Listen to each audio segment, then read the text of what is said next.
What's going on, everyone? So going into this season, the San Antonio Spurs had a ton to be excited about. Winning the lottery, literally, and drafting Victor Wembanyama. And with him, it gave Spurs fans like this hope. Like, oh, here we go. Here's the franchise cornerstone. Here's the new piece to that dynasty. Here is the new modern day Tim Duncan, right? And there's so much hype and expectations for Victor Wembanyama, right? Many believe that he's going to be the greatest player we've ever seen. Many people think, that this guy is, you hear the running jokes of, Victor Wembanyama was created to end the LeBron Jordan debate.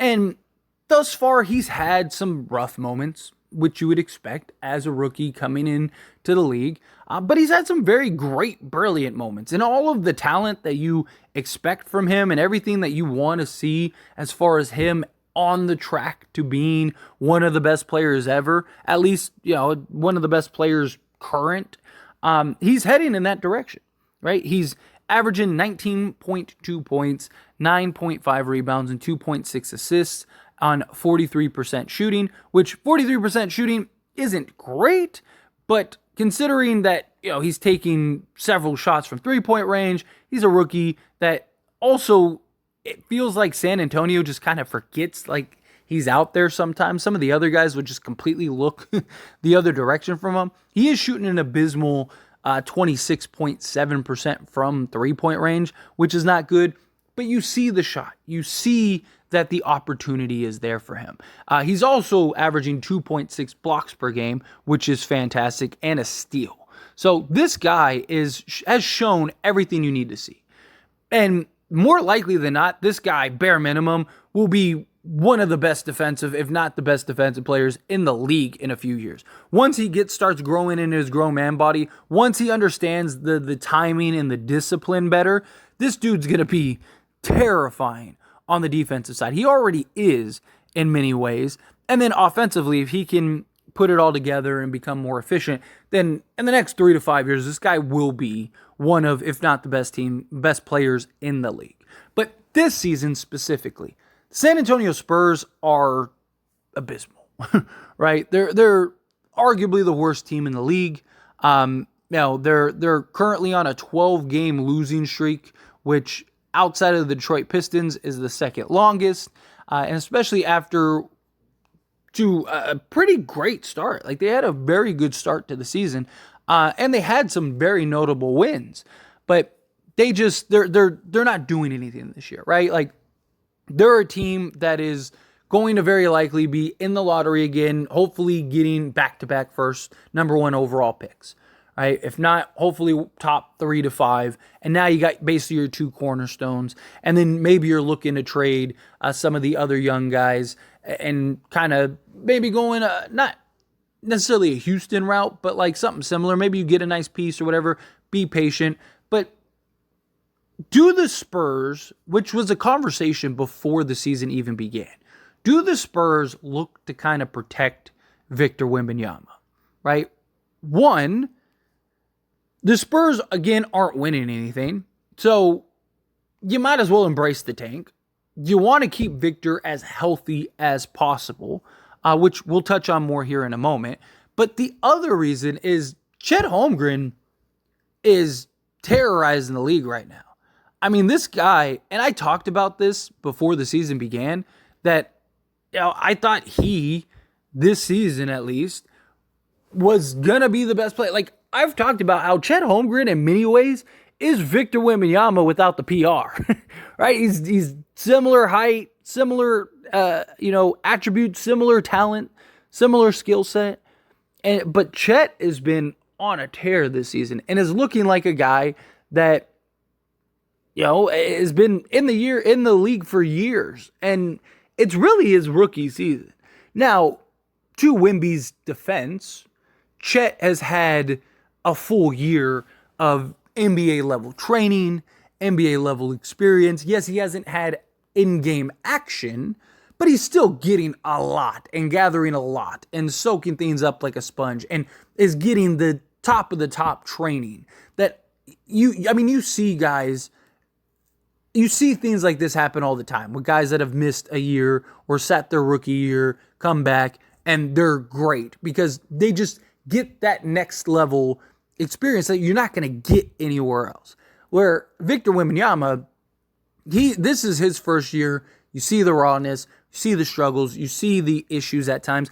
Also, Chet, like the Thunder go to Chet a lot, where the Spurs, like I mentioned, it's almost like they completely forget he's out there. Like he gets so removed from plays, it's crazy. And it's not because of Victor Wembanyama, it's the other guys around him. So if you're the Spurs, do you start resting Victor to a point where he doesn't qualify for Rookie of the Year? So that way you kind of have that exempt of like, well, Victor, he would have won Rookie of the Year had he played the minimum required, but unfortunately he couldn't.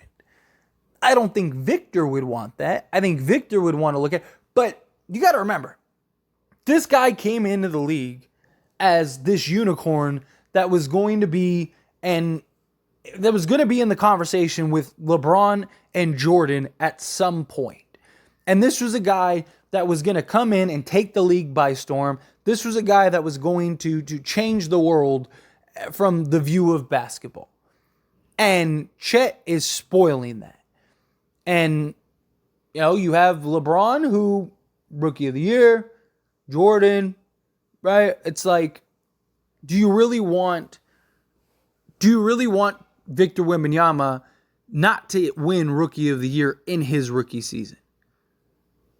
It's a genuine thought, right? Because if he doesn't, does that become a big talking point for the media and fans and everything else, right? It's like, well, he couldn't even win Rookie of the Year, right? Like, Chet came in. What about Chet? Right? And it changes the narrative where you kind of have your get out of jail free card if you don't have him play the required games. It's just a thought, right? Because San Antonio is going to want to protect and preserve Victor Wembanyama as much as possible, right? From a competitive standpoint, I'm sure he doesn't want to do that. But from an organizational standpoint, you can make a real argument, right? Do you want the PR of him not winning Rookie of the Year? 2, you want to protect him as much as possible, right? You don't want him to risk getting injured or hurt or anything like that in his rookie year. 3, you're not winning anything, right? Like you're not.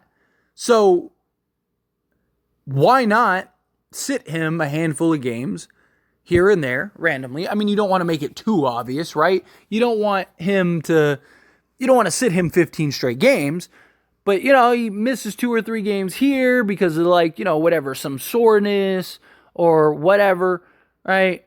And then he misses, 3 or 4 games here, same thing. And then once you get through the season, it's like, man, he only played 60 games.